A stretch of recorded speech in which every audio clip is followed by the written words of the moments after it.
Okay, hi. This is me just trying to share my opinion on, the ongoing conversations about pastors. Some pastors accusing music ministers of charging to come minister in their churches. So I'm going to share my opinion from the two angles, right? Being a Christian who has served at the back end of a few churches previously, and also being someone who used to think that all I was going to do through my life was going to be music, gospel music in particular. I'm going to say this from the angle of the music ministers.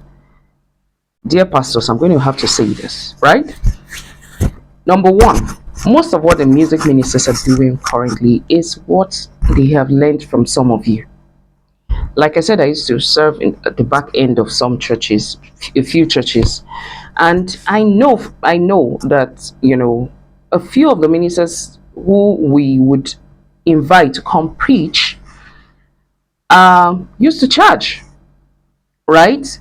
They probably may not tell you pay us XYZ for coming to preach, but you have to cover their cost of coming and all of that, and then they would kind of suggest that you give them an honorarium, yeah, that it used to be called. So there has to be a full budget that was kept aside because this and this and these pastors were coming maybe for a particular convention or a meeting or something, and the music ministers learned these from you. That is one. Number two, music is an expensive industry. All right, as a pastor, then back then when I was very much aware, um these pastors don't come alone. Majority of the time when they are showing up, they're showing up with XYZ number of protocols. They're showing up sometimes with their spouses, sometimes with their family. They're showing up with a number of persons that come with them, like a team, like a crew.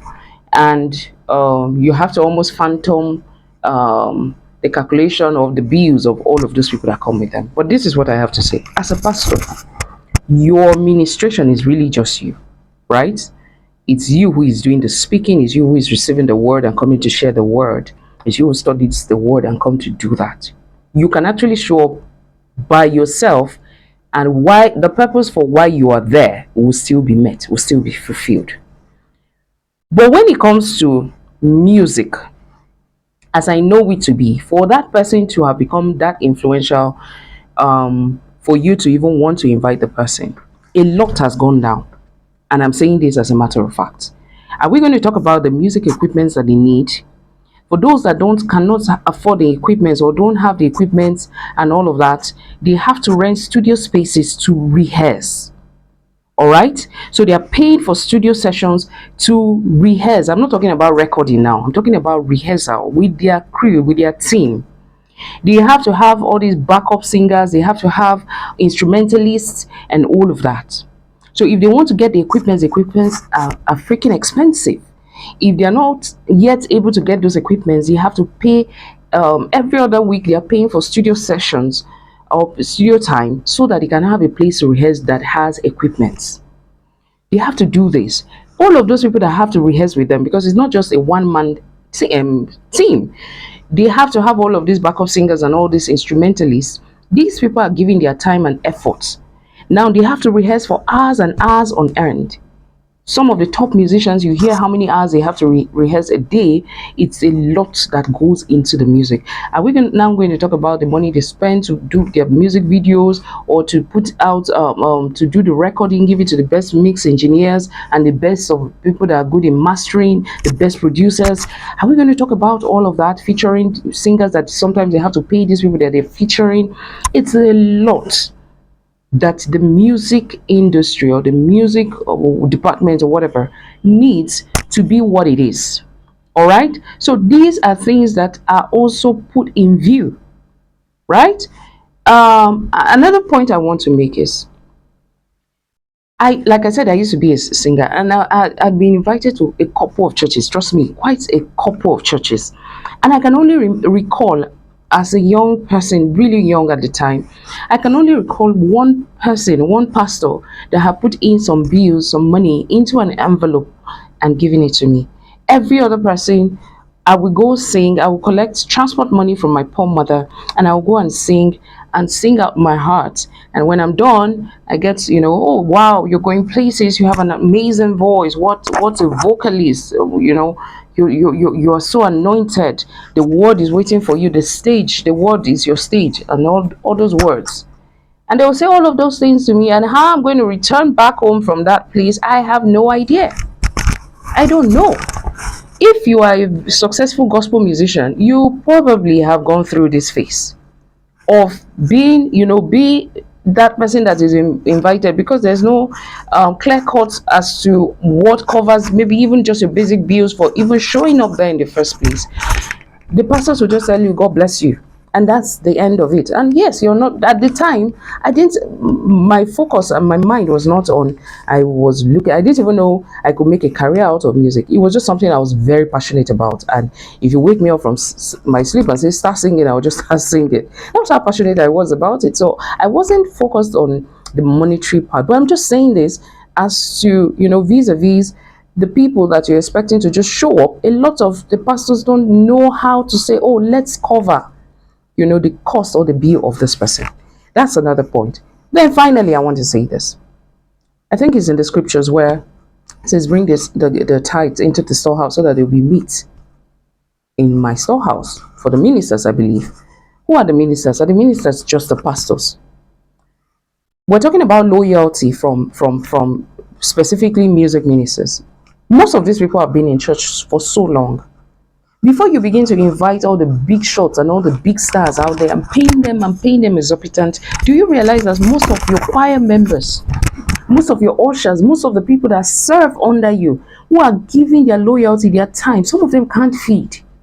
Some of them don't even know where the next, help is going to come from. Some of them are trekking to church, and I'm talking a lot of distance.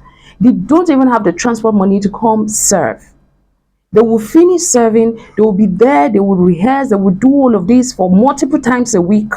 They will minister beside you, and it doesn't just touch you that you should do something for them because you think they are doing it for the Lord. If the Lord has blessed your ministry to whatever extent, to whatever degree, let the people know that you have a heart for them. Let your workers, those ones that are sweating it out with you, that are committing their time, and I'm not saying they're doing this for the money, because all the time we did all that, it wasn't for the money.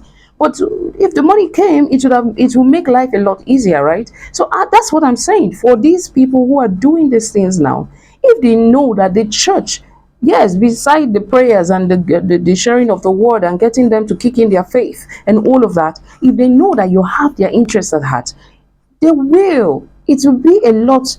We will not be losing our people, because most of the worldly, or the secular musicians that we talk about today, most of them actually have their roots from the church. Why did they leave the church? Let's begin to ask ourselves questions. If the church was a place where appreciation was upheld, where people, were recognized, the people who are slaving it out with you, before you begin to reward the other people from outside, and the people who are inside, are dealing with so much that you maybe are not aware or choose not to care about. If they know that you care about them and you have their interests, their growth at heart, and that you're willing to give them any opportunity to grow, they will be there. Most of them don't, what is the word really offering that the body of Christ cannot offer in terms of monetary value or monetary, what is it? Instead of us amassing money and building the biggest of edifices, and the workers in church are struggling, and I'm not saying you may be able to meet all their needs, but any little you can do to be an impact to them, please do it. Now, coming from the place of the pastors, dear music minister, it's very concerning when, because you have grown, and yes, I understand, how expensive that industry is and all of that. But because you're a gospel minister, let's use the word, you have to be also fixated beyond. Please, let it not be money that drives you. Beyond the money, let it be about the body of Christ, edification of the body of Christ. When was the last time you went to a church that could not afford to pay you? If you're the type that is charging $5,000 and $10,000 or $50,000, $200,000, whatever your charge is, when was the last time you went to a church? When was the last time you went to a church where they don't have the money to afford you? When was the last time you went to a place where they are clapping hands and you say, we're just here because we see that Christ is here and we are here to worship God together? When was that last time?